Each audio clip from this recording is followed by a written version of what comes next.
Hello, welcome one and all to the first official episode of Dyllon Explains Everything. My name's Dylan, and in case you couldn't tell by the title, I explain everything, including today's topic, the Pythagorean cult.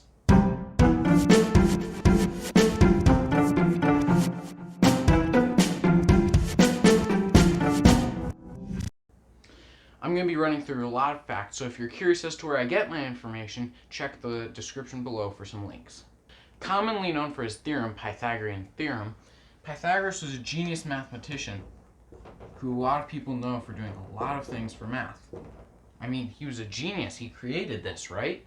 Well, the truth is we know very little about Pythagoras. In fact, it's entirely possible that he didn't even exist, or at the very least was just a title rather than a person. Allow me to elaborate. We know very little about his life, and his school worshipped him, so what they say might be biased. But with that being said, I will still try to say what we think his life might have been like. He was theoretically alive somewhere around 570 BC through around 490 BC. He apparently lived on an island called Samos, right off the west coast of Turkey.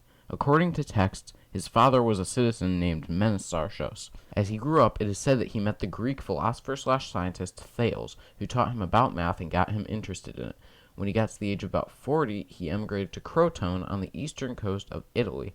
Now, just as he moved there, Crotone lost a war to Locri, a neighboring city, and later won a battle against Sybaris, another neighboring city. Now, the history of this one city is very interesting, but the thing that's probably the most notable is Pythagoras. This is skipping a lot of backstory. Pythagoras lived in Egypt for about 2 decades, but was taken prisoner to Persia, and then was set free to go home. Then he went to Crotone, so there you go. At some point, about when he had moved to Crotone, Pythagoras started the Pythagoreans, a school. It really should have been called a cult. This was about the time that Pythagoreanism started, the belief in holy numbers and the holiness of Pythagoras. He was portrayed as divine, so we need to triple check our sources for bias. Pythagoras did teach math at his school, though they were known for their weird practices in their religion. They weren't allowed to eat beans because they were sinful. They were all vegetarians. They believed that the first 10 numbers were holy and had genders. They were kind of weird. But we're just getting started. At this school, they thought the number 10 was holy. It was the sum of 1, 2, 3, and 4, making it a triangle number. So they used this as their symbol, the tetractys. They swore oaths to it. They believed it was super holy. I should say, there were good things about living in this cult. Men and women were treated equally, a huge accomplishment at the time. There was communal property and discoveries, hence why we can't tell what Pythagoras discovered. I will also add the Pythagoreans helped out math a lot. One of my favorite discoveries by them is the Pythagorean cup. If you filled it above a certain line, then all the water would funnel out and spill all over the person who took too much wine. They also accomplished finding figurate numbers, or higher dimensional triangle numbers, and they made the formula to find them. They also found the Platonic solids and many other numbers and shapes. One of my favorite stories about the Pythagoreans, though, shows how messed up they really were. When they found the Pythagorean theorem, there was a problem. If you have a triangle with unit length sides, what is the length of the hypotenuse? Well, if you understand this, you know that's square root of 2. But this was a problem. They didn't believe that irrational numbers really existed. They thought that every number could be another number divided by another number. So this was blasphemy, basically. In order to avoid this problem, Pythagoras and his inner circle, the mathematicoi, decided to keep square root of 2 a secret until another great mathematician and a student at the school, Hippasus, figured it out. He proposed that not all numbers are ratios of 2 other numbers. However, this was heresy because the universe was run by numbers according to them. Now, with all that being said, they had a serious problem. If Hippasus knows this and he's going to say it to people, that's against their beliefs. So they did what any normal person would do. They sat down, told him not to tell anyone, had a cup of tea. I'm joking. They took him to a lake and drowned him. Now, whether Pythagoras was real or not, the Pythagoreans did find a lot of mathematical discoveries that still help us to this day. And even though Pythagoreanism died about a century after his death in the 3rd century BC, he's still a legend to this day.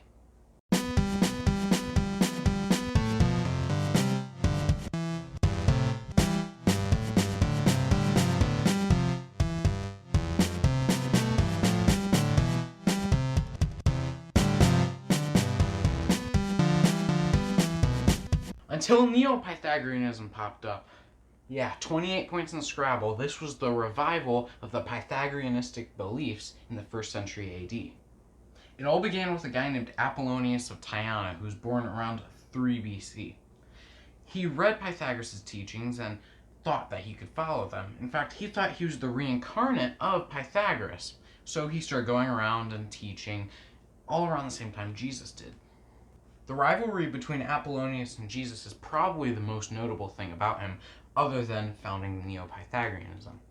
Apollonius lived to be 103 and was characterized as having superhuman strength, dexterity, and all that other stuff. He was basically the pagan form of Jesus, and at the time, he was more popular than Jesus. This was all because of a biography made by a guy named Philostratus. He was instructed by the empress at the time to make this biography in order to combat Christianity. The problem was it wasn't a biography, it was a story. He was an orator. Still, Apollonius had tons of disciples and followers. With the crowds of Apollonius and Jesus despising each other, both influenced each other's beliefs.